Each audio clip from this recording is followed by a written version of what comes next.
Ladies and gentlemen, welcome. My name is SP Jimmy, and you're here because you want to know what is the best class in Recluse's Victory. You want to do some PvP, you're not sure what to pick. I'm here to help you figure out what archetype you should go with, and we're just going to go down the line here as we've done in similar videos in the past. Make sure you guys check those out if you're looking for more specifics on any of these or different situations for classes to pick.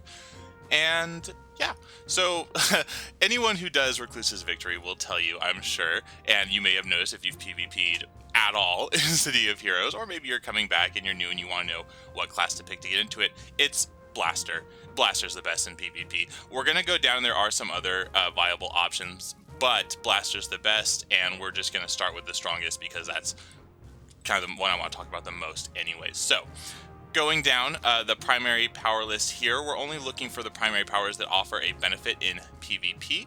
So Beam Rifle would be one of the first. Now Beam Rifle is good with other archetypes as well that we'll get to see for the Sentinel, especially Beam Rifle is very powerful. With Blaster, there's a few other things that you could pick that might give you a little bit better of a damage boost. Beam Rifle has the Disintegrate effect that you can see here. It has minus regen to its attacks. Blasters are getting I believe it's 1.2, yeah, 1.2 or 1.25 additional benefit to bonus damage whenever their damage is added upon or multiplies. The most in the game next to a Squid form Keldian, as in a Peacebringer or a Warshade, they get a slightly higher buff. But Blasters, by and large, are going to be doing the most damage, which is what you need in PvP right now. What powers do you pick? Well, we're going to see a theme as we go down the primary powers here, that how many abilities do you get to use, right? What is your rotation going to be? Your primary and secondary need to complement each other in a way that you're able to benefit the most, and you are only going to get to use a couple of powers at a time before the enemy is either out of your range and then you're just recharging anyways, or you're going through your animations and stuff and either you're dead or he's dead or something needs to happen quickly. So for Beam Rifle, we have Cutting Beam here, and if you take a secondary, like let's say you were to go with the kind of the generic one right now is Plant Manipulation. We'll talk a lot about this. So let's say you went with Plant Manipulation, well, you don't get Skewer. So what do you get when you get to level 2? And that's where it really comes into your primary here, because I would say Beam Rifle Plant, probably not, because it's forcing you to take Cutting Beam here, where you go, oh man, I might as well just get Single Shot, right? And you're kind of wasting a power right off the bat that you're probably not going to get to use. But if you did something like Psychic Blast, you could take Telekinetic Blast at level 2, and then you're probably going to use that as well, because it's a little bit knockback. You can put a couple procs in there that you don't get in the rest of the set, and that's going to be helpful. So like Side Plant would be a good combination. Beam Rifle Plant, probably not. But if we look at it here, I have to select it.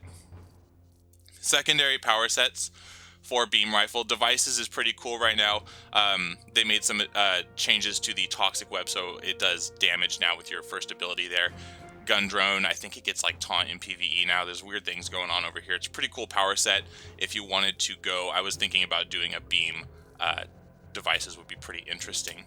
We'll get more to the secondary power sets, but I touched on Plant already. You could do Tactical Arrow, because that's good as well, and if you're pulling out weapons anyways, you might as well go for the full arsenal effect.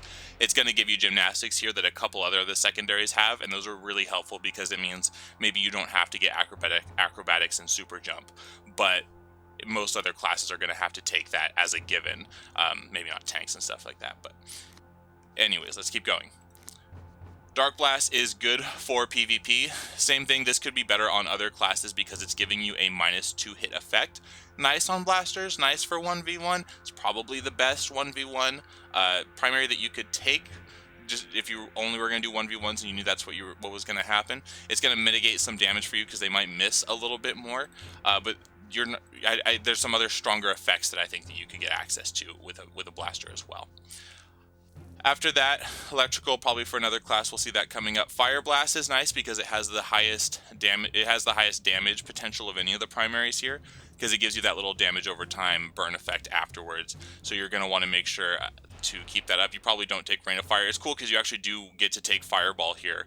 I've seen people take Flares before, but I think you might just want to take Fireball, because then if you do a little, PvE or whatever with your character on the side, at least you have at least one AoE that some of the other primaries don't get. And that's the thing with a PvP Blaster, is you're going to be doing a lot of single target damage instead. Ice is one of the kings right now. It's always a good chance, or always a good pick. Frost Breath. Same thing here. I think you'd want a secondary that would complement the primary. Plant is probably the best. Ice Plant is a really strong combination. That's been kind of the flavor of the month as we've come into the game's renewal. So you see that a lot, but once we get through these, we'll see you can kind of mix and match what you want, and that's what's cool in PvP is you'll see somebody who has, like, let's say Ice Blast, and instead of going Plant like everybody else, they went for Martial Combat, and you go, okay, that's interesting a little bit there.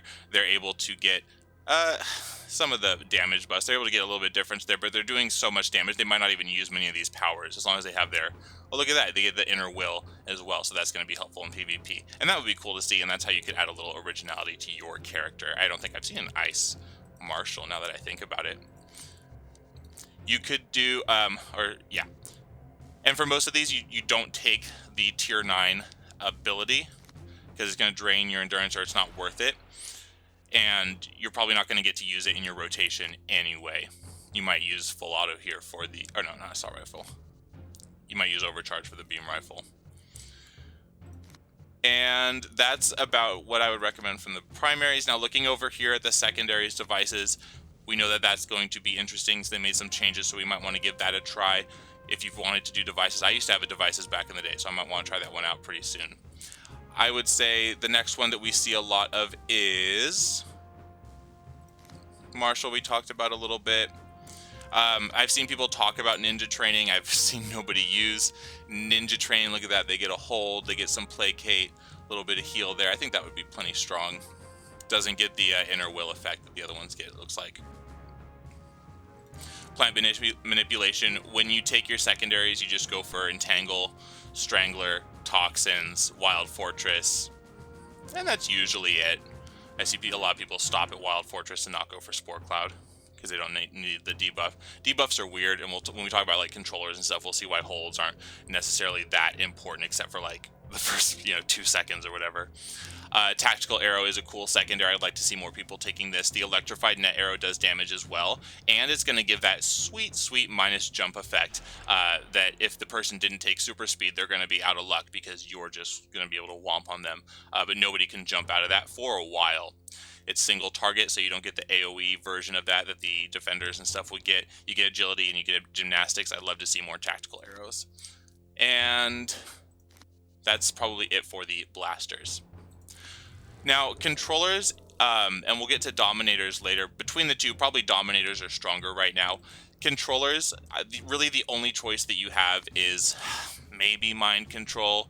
Gives you a little bit of side damage. Doesn't do a lot of damage. Telekinesis is kind of broken in PvP, so some people won't even let you use that. Illusion perhaps is going to give you some more survivability, but I've seen gravity control is probably the go-to for controllers in PvP. Darkness control is actually banned, but you could smurf with this a little bit if you go for Dark Grasp, and then you're going to get a really long hold that none of the other primaries here are going to get, but again, they probably won't let you use that if you were to do arenas or structured PvP. Secondaries, when you go for buffs as a secondary or a primary, and depending on the archetype that you are, we know that defenders are going to be able to buff slightly stronger than controllers. So what powers benefit controllers more so than defenders? I would say empathy, because we need more empathy in PvP. There's 3 or 4 empathies on a team. Let's get it done. It's really strong. Nature Affinity would be strong as well if you wanted to do some heals. It's one of the strongest. Actually, I think it is the strongest healing set in the game. And then you could do Poison, and I've been thinking about this because Poison is probably one of the best PvP sets in that it's able to do really high single target debuffs. And if you go and get Power Boost from, I believe it's the Primal Forces Epic set, you're going to be able to debuff them a lot and follow up with whatever your strongest, not immobilize, hold would be. You really don't go for the immobilized powers in PvP. Yeah. Well, you would here for Dark. You go for Living Shadows, I'm sure. Anyways, looking down, and we'll talk more about Poison when we get to Defenders, because it's probably one of the best primaries for them as well. But you go for, if you could skip Alkaloid, you would, trust me. But you go for Envenom, Weaken, sometimes Neurotoxic Breath if you have room for it in your build. And that's about it. You don't really get to use Poison Trap very well. You could get, yeah, you do get paralytic poison as well for another hold, almost regardless of your build. But I haven't seen a lot of PvP people use poison trap because you don't really get to line it up to hit it on people, especially if you have high ping like I do. And that's probably the ones I would recommend. Anything else? I mean, you could do Trick Arrow if you wanted to do like Gravity Trick Arrow. That would be fun in PvP. But just know that the diminishing returns on any of the holds and slows and effects that we do, it's not really worth it. You'd rather be doing just straight damage. That's why blasters are much superior. People do traps to teleport people into their traps. That could be fun if you want to mess around a little bit, but you're not going to be able to 1v1 or really run PvP very well. Now, defenders, I would say, are probably tied for second. Blasters are definitely first. I would say defenders are tied for second with something else. Of the primaries that you want to pick, Dark is almost useless now because of the way that effects work and stuff. You're not able to hold them long enough. You probably want something else. You are going to want to get Poison if you're going Defender because, look, boom, you skip Alkaloid, you got Envenom right away, you get Weaken, and you're not wasting any of the powers because you're probably not using Alkaloid or really even slotting it much beyond a proc if you need it. Looking at second, oh sorry, we'll keep going on here. After Poison, I mean, that's really the one that you should be going, aside from Empathy. If you want to heal, you go Empathy because you're just giving them straight hit points and they're able to fight longer and you keep your team up. So let's talk about the secondaries for Empathy and Poison that we could pick. And again, you can mix and match these to make your character a little bit more unique or to fit your theme, and there's nothing wrong with that. I would say probably not Beam Rifle because you're not going to do enough damage to take advantage of this. You could get the minus regen effect, which would be nice, and you're debuffing a bit more there, but I think there's something else here that would be nice, and that is Dark Blast, because here you're able to take advantage of the -2 hit effects, and they're doing less damage to your team, which is kind of offsetting your healing, or they're doing less damage, less able to hit you with Envenom and in Weaken, really affecting them and taking them down as well.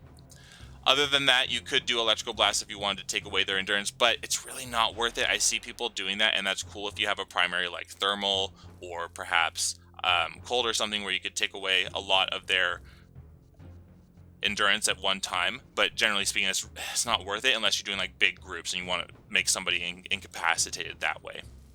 It's the only time I would take Electric. Psychic's nice. We didn't really get to talk about Psychic enough in the Blaster part, I feel. Psychic is really cool because not everybody has resistance to Psi, and if we're looking at PvP, we know that resistance is more valuable than defense. And when you build your class, you want to make sure that you're trying to max out your resistance defense. You can kind of take it or leave it, but Psychic is going to give you that penetrating ability and hit them just a little bit stronger. So it's really strong on blasters, and it's pretty okay on defenders as well if you were to do like Poison and you wanted to get a lot of the damage there as well. But I think that you would want to do other effects that other secondaries would give you a little bit more there as well. And that's about it for PvP. So going on to Scrappers, I don't see a big use for them in PvP, so we're not going to talk about them very much. Between like Stalkers, Brutes, Tanks, Scrappers, Melee is in a pretty bad spot right now. I have seen people say, okay, let's meet up, like Melee, PvP, just you and me, let's do this in a fair fight. And that's cool. If you were to go, I mean, you could do Scrapper because they have the higher like base crit rate, base damage a little bit higher. War Mace would be cool because you're able to do a lot of damage there. I really can't see anything else being worth it more than what it would be on another class besides the War Mace, because not everybody has access to that. Perhaps Titan weapons, but that's a lot of AoE that you're kind of wasting there. Tankers are interesting because if you want to do melee, you want to be able to survive with incarnates and everything if they're not banned. Depending on how you're playing, everybody can get to similar levels of resistance and defense, but tanks are going to be able to be just a little bit higher than everybody else. You get a higher max hit point percentage, so for something like, I know like Shield gives you the ability to raise your max hit points. That's always a little bit stronger on a tank. So if you're going to go PvP and you want to be melee, you're probably going to want to go on a tank. Brutes aren't going to get their Fury up fast enough. Scrappers aren't going to be as defensive as you. You're going to do similar amounts of damage. Yeah, and then Stalkers are in a class of their own. So between those three, I would say Tanker.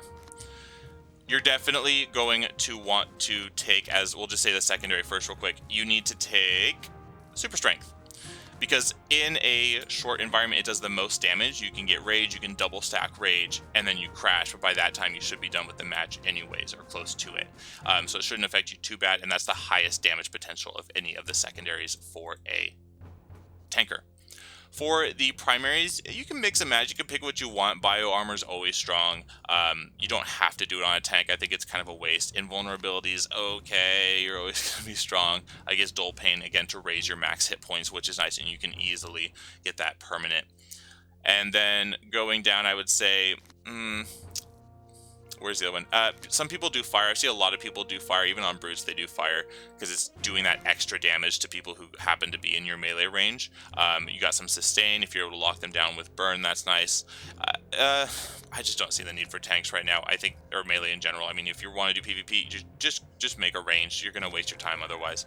Now, between Peacebringers and Warshades, if you wanted to do one of these, Peacebringers the way to go. They get Inner Light, which is going to give them and you can get this permanent as well. It's going to give them max resistance to damage in any form that you're in.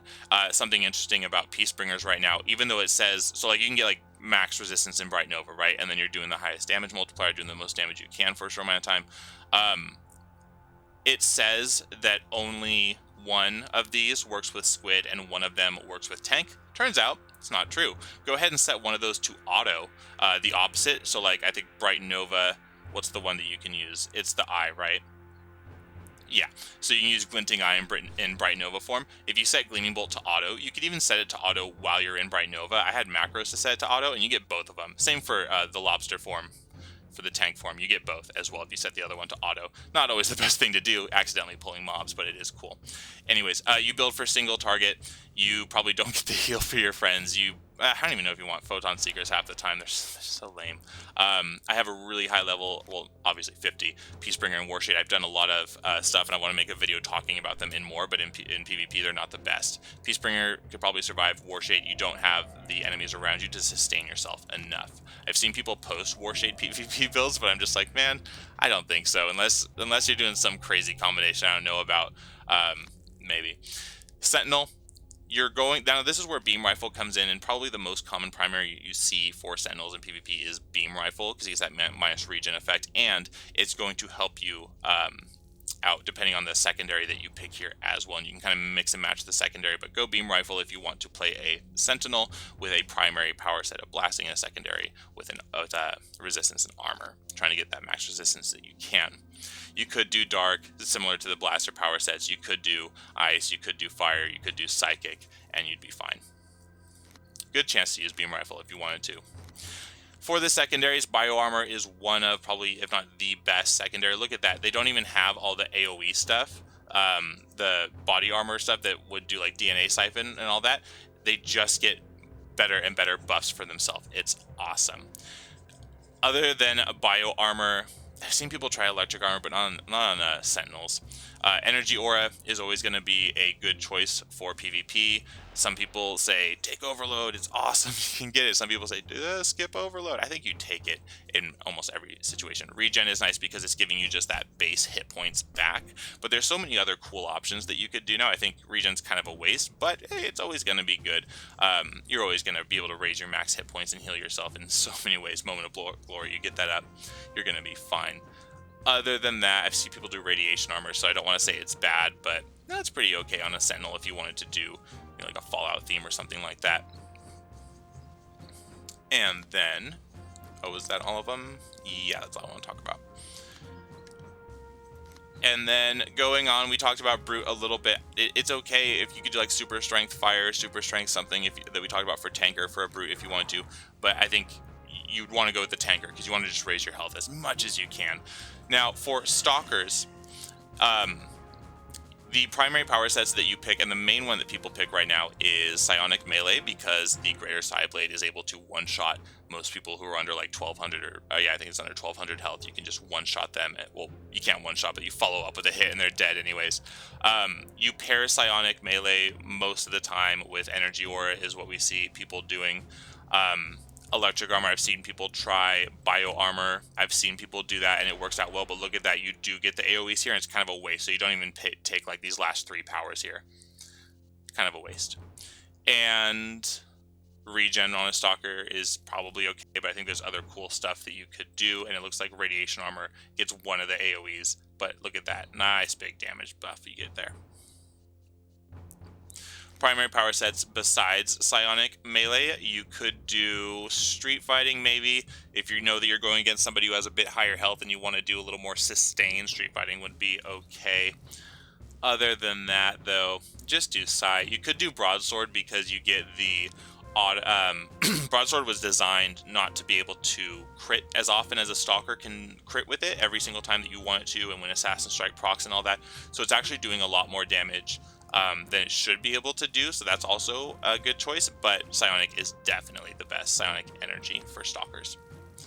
Masterminds are interesting. If you're going, and I think I made another video talking about the different pets and why you would pick them, so go watch that if you want more into every single pet here. For PvP, the best ones are thugs, ninjas, and demons in no particular order. Demons get minus res. You definitely take corruption so that you're able to get a ranged minus resistance effect versus your enemies. You're going to do and you get to use Hell on Earth. For robotics, they have a minus region effect, which is okay in PvP.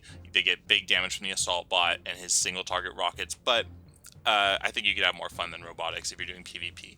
And then thugs, you get the gang war, you get your call thugs. You can easily double this up. Their lieutenants are buffing each other. That's also pretty good in PvP, and you could take dual wield as an attack there as well. So what secondaries do you pair with these?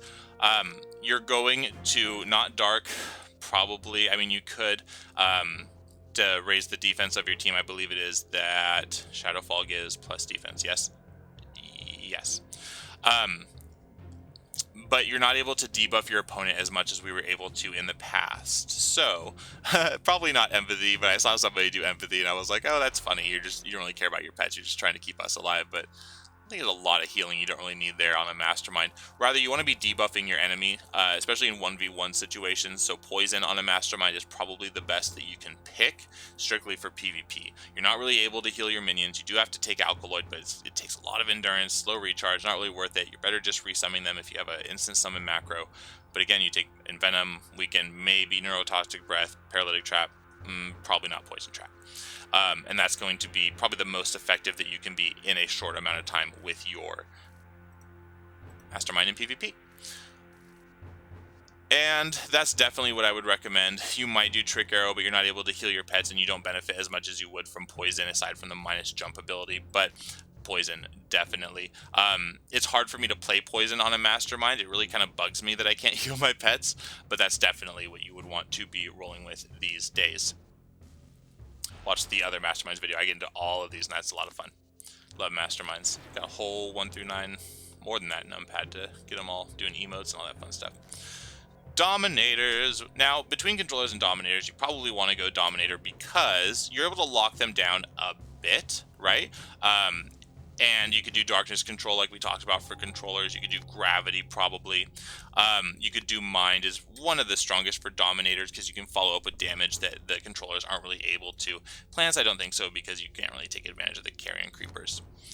Going down, the best secondary for dominators right now is Psionic Assault because you're getting that psi damage that not everybody has resistance to that we talked about for others. And that's probably the one that you want to go with. You get Toxic from Thorny, but I think Psionic Assault is kind of the way to go right now. Specifically, like Mind Psi is pretty good for Dominators. It's really the only reason that you would take them, aside from the brokenness of Dark Control. Going down to Corruptors, you might as well do a Blaster or a Defender. If you're going between Corruptor and Defender, think of it this way. Defenders are giving you that status effect stronger because it's their primary. More so than a Corruptor is able to get. Corruptors do get the Scourge ability, but I think that the benefits of being a Defender outweigh that. Plus, you get that, I think it's plus 30% damage when you're solo, and it scales down as you join a team and get into it. But you're able to do okay damage as well, and I think that you'd rather have the status effects of the primary for Defender, secondary for Corruptor be stronger.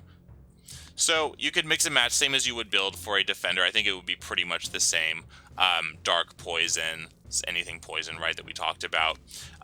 Other secondaries that you could take if you wanted to, maybe it doesn't matter that you don't take advantage as much as Defender.